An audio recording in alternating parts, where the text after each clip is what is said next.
Hello everyone. ಪ್ರಶ್ನೆ ಸಂಖ್ಯೆ 38 C ಅನ್ನ ನೋಡೋಣ.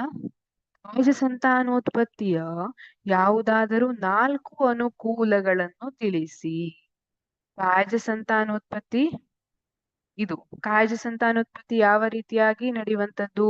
ಈಗ ಬೇರು, ಕಾಂಡ ಅಥವಾ ಎಲೆಯ ಮೂಲಕ ಎಲ್ಲ ಹೊಸ ಸಸ್ಯಗಳು ಹುಟ್ಟಿಕೊಂಡ್ರೆ ಅದನ್ನ ಸಹಜ ಸಂತಾನೋತ್ಪತ್ತಿ ಅಂತ ಕರಿತೀವಿ. ಅದು ಅಲೈಂಗಿಕ ಸಂತಾನೋತ್ಪತ್ತಿಯ ಒಂದು ವಿಧವಾಗಿದೆ.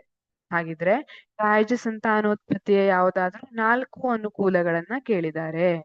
ಇಲ್ಲಿ ನೋಡಿ, ಇದು ಸಹಜ ಸಂತಾನೋತ್ಪತ್ತಿ. ಇಲ್ಲಿ ಕಾಂಡವನ್ನ ನೆಟ್ಟು ಗಿಡ ಬೆಳೀತಾ ಹೋಗ್ತದೆ. ಗುಲಾಬಿ ಗಿಡ ಎಲ್ಲ ನೋಡಿದ್ರೆ ನೀವು, ಅದ್ರ ಕಾಂಡವನ್ನ ನೆಟ್ಟು ಗಿಡವನ್ನ ಬೆಳೆಸ್ತಾರೆ ಅಲ್ವಾ?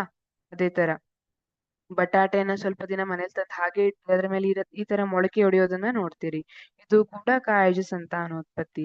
ಬ್ರಯೋಫಿಲಂ ಎಲೆಯ ಭಾಗಗಳಲ್ಲಿ, ಬೇರೆ ಬೇರೆ ಭಾಗಗಳಲ್ಲಿ ಹೊಸ ಎಲೆಗಳು ಹುಟ್ಟಿಕೊಳ್ತಾ ಅದಕ್ಕೆ ಬೇರು ಉಂಟಾಗ್ತಾ ಹೋಗ್ತದೆ. ಅದು ಕೆಳಗೆ ಬಿದ್ದು ಹೊಸ ಸಸ್ಯವಾಗಿ ಬೆಳವಣಿಗೆಯನ್ನ ಹೊಂದುತ್ತದೆ. ಬೆಳ್ಳುಳ್ಳಿ ಇರಬಹುದು, ಇವೆಲ್ಲ ಉದಾಹರಣೆ. ಹಾಗಿದ್ರೆ ಕಾಯಜ ಸಂತಾನೋತ್ಪತ್ತಿಯ ಯಾವುದಾದ್ರೂ 4 ಅನುಕೂಲಗಳನ್ನು ತಿಳಿಸಿ ಅಂತ ಹೇಳಿದ್ದಾರೆ. ಕಾಯಜ ರೀತಿಯ ಸಂತಾನೋತ್ಪತ್ತಿಯಿಂದ ಪಡೆದ ಸಸ್ಯಗಳು ಶೀಘ್ರವಾಗಿ ಹೂವು ಮತ್ತು ಹಣ್ಣುಗಳನ್ನು ನೀಡುತ್ತವೆ. ಅವು ಹೊಸದಾಗಿ ಮತ್ತು ಬೀಜವಾಗಿ ಮೊಳಕೆ ಹೊಡೆದೆಲ್ಲ ಹುಟ್ಟಬೇಕಂತಿರೋದಿಲ್ಲ. ಹಾಗಾಗಿ ಅವು ಶೀಘ್ರವಾಗಿ ಹೂವು ಮತ್ತು ಹಣ್ಣುಗಳನ್ನ ನೀಡುತ್ತವೆ. ಬೀಜ ಉತ್ಪಾದಿಸದ ಸಸ್ಯಗಳಲ್ಲಿ ಈ ವಿಧಾನ ಉಪಯುಕ್ತ. ಉದಾಹರಣೆ ಬಾಳೆ, ಗುಲಾಬಿ, ಮಲ್ಲಿಗೆ.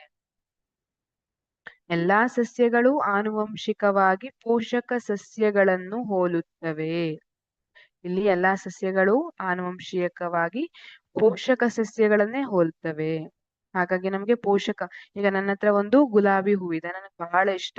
ನಮ್ ಫ್ರೆಂಡು ಅದನ್ನೇ ಕೇಳಿದ್ರಂದ್ರೆ ನಾನು ಅದೇ ಗುಲಾಬಿ ಗಿಡದ ಕಾಂಡ ಅವ್ರಿಗೆ ಕೊಡ್ತೀನಿ. ಹಾಗಾಗಿ ನಮ್ಮನೇಲಿ ಬಿಡೋ ಗುಲಾಬಿ ಗಿಡ ನಮ್ ಫ್ರೆಂಡ್ ಮನೇಲಿ ಬಿಡೋ ಗುಲಾಬಿ ಗಿಡ ಎರಡು ಒಂದೇ ರೀತಿಯಾಗಿ ಇರ್ತದೆ. ಆನುವಂಶಿಕವಾಗಿ ಇವು ಪೋಷಕ ಸಸ್ಯಗಳನ್ನ ಹೋಲ್ತವೆ.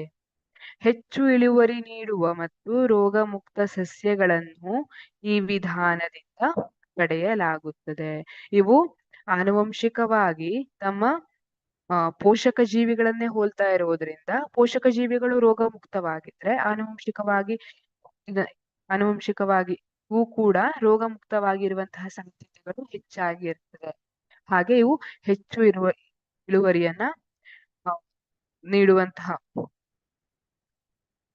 ಹೆಚ್ಚು ಇಳುವರಿಯನ್ನ ಕೂಡ ನೀಡಬಹುದು. ಹಾಗಾಗಿ ಹೆಚ್ಚು ಇಳುವರಿ ನೀಡುವ ರೋಗಮುಕ್ತ ಸಸ್ಯಗಳನ್ನು ಈ ವಿಧಾನದಿಂದ ಪಡೆಯಲಾಗುತ್ತದೆ. ಯಾಕಂದ್ರೆ ಅವು ಆನುವಂಶಿಕವಾಗಿ ಪೋಷಕ ಸಸ್ಯಗಳನ್ನೇ ಹೋಲ್ತವೆ.